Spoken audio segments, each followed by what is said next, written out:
Royal Magician is missing, and he ain't gonna find himself, so let's get started on this, the penultimate adventure of Sorcerian. Originally I just wanted to run this with the 3 magicians, but the boss ended up taking too long. And, well, he swung back the other way to too short. Well, you'll see. I'm demonstrating Bolt, which we picked up last episode, on these little amoebas here. Basically, it just freezes everything on screen. The rotating pillars you'll see in this level hurt you just a really small amount.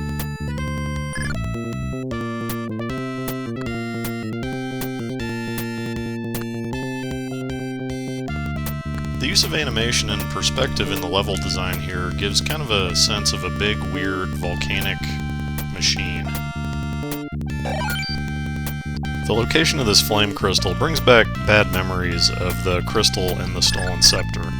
Later on, someone at least tells you that it exists, so if you've been playing Sorcerian this long, you might think to go look in some fire. Casting Bolt on some were-rats here, and that'll be about enough of Bolt for now. I'm gonna switch over to Stone Touch for now because it won't give you epilepsy, and most of the creatures are vulnerable to it here. We can't pick up this gemstone yet because lightning. So we've got no choice but to delve deeper and see if we can turn off some of these infernal devices. The hornets, though, cannot be turned to stone. What are hornets doing down here anyway? I hope you like this room, because you'll be seeing it a few times. It connects all the floors. It's kind of cool, it has an MC Escher thing going on. In a moment here we'll see some harpies. They fly back and forth and drop little poops, or tears, I don't know.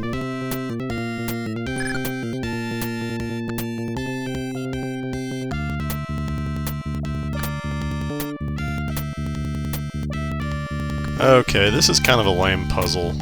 Not only do you not have to write it down or something because it's right here in the room, but you literally cannot do it out of order.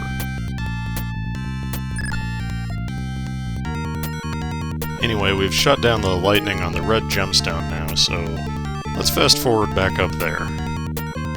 It's a good thing this stage looks kind of cool because there's not much else going on here.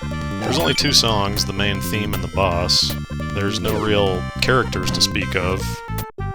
You know, it's not bad, but I'd rank it as the big miss of Scenario 3 so far. I have to assume I'm not the only person who feels that way. The music is right down there with some of the least remixed tracks. Down on the magma level, we got these spewing molten rocks. We've still got to go deeper into the earth before we're done, though. We'll be coming back to this door in a moment. What I'm doing here is going to see the magician, and it's not necessary to progress, I just wanted to show you what kind of plight he is in. I'm in kind of a plight commenting on this video where nothing's happening, but hey.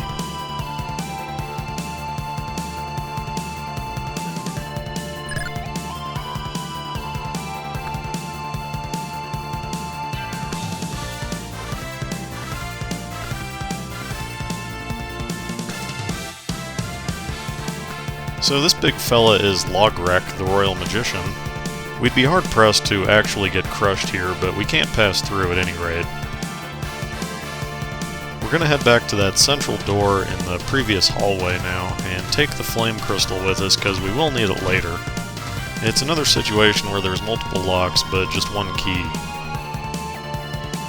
If there is any particular magic that you want to see in the final episode, be sure to let me know and I'll try to get it in there.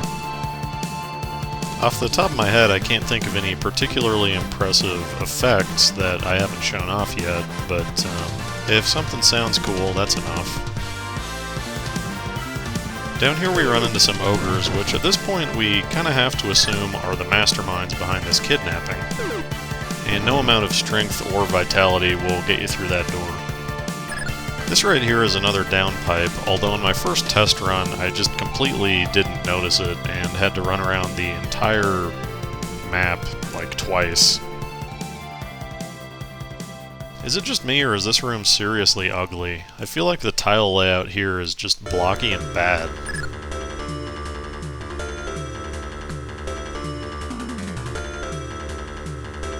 This tiny woman is a fairy, and we'll go ahead and let her out.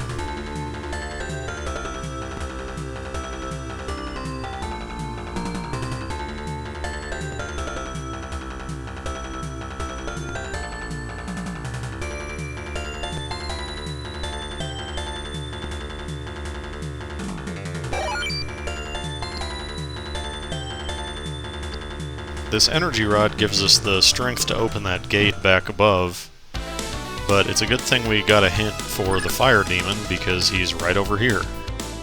Switching to the ring of power we got from the Curse of Medusa, turn spell seems to deflect enemy shots, and as you'll see, the fire elemental is spraying shots all over the place. To get him to come down, you have to kill, I think, 2 of these little fire pillars that come out of the ground. The rotating balls are just completely a bait. They both have anti-magic traps on them.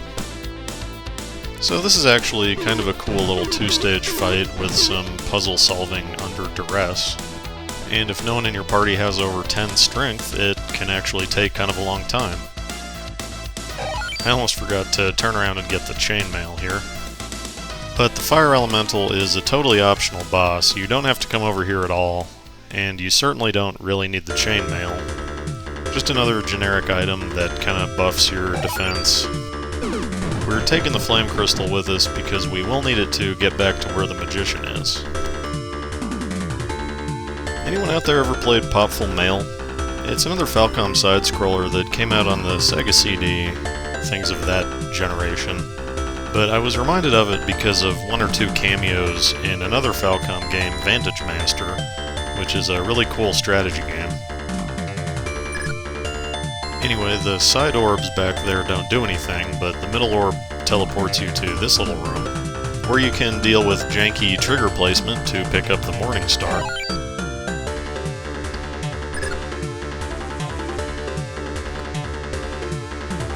Weapon will destroy golden balls, so we can go break some junk and finally rescue the magician. Anyway, there are no Sorcerian cameos in Vantage Master. Falcom's actually given the game away for free. They have been for several years if you Google Vantage Master online. Check it out, or don't.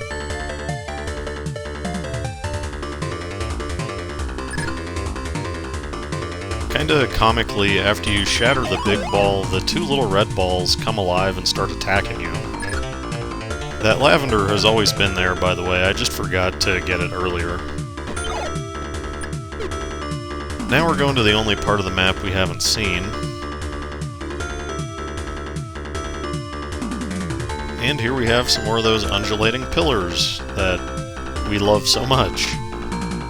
We do finally get to see the harpy poop as well.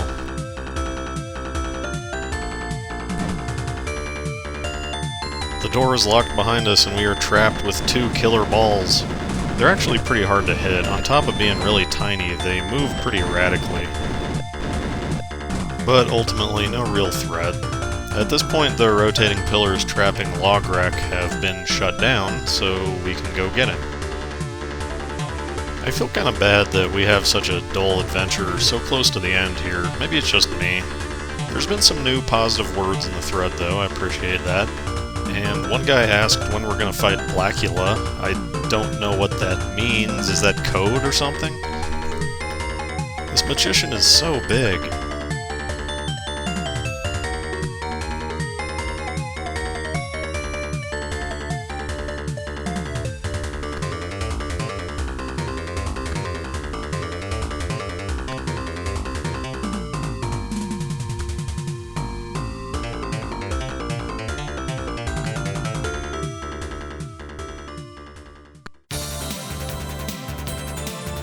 I am making a face right now. It's not a happy face. What better time for training than the goddamn end of the game? Anyway, we've got loot to get now, and the piece closest to us requires the fly potion to get to. Speaking of the fly potion, I did some checking on whether it interacts with characters' lifespans, since the herbalist indicates that it'll shorten your life. But at least based on one potion, the Surgeon General of Pentawa did not find any link between flying and dying earlier. The sacred robe we picked up is enchanted with Firewall. I go out of my way to pick up the flame crystal here. There's no good reason to, it's not equipable. As for the stuff we're already holding, the Morning Star and Energy Rod have Meteor and Fist of Air, and the Jade Ring has Flame Burst. We've seen all there is to see here, though, and that means I'll see you next time on the final adventure of Sorcerian's basic scenario, the Water of Life.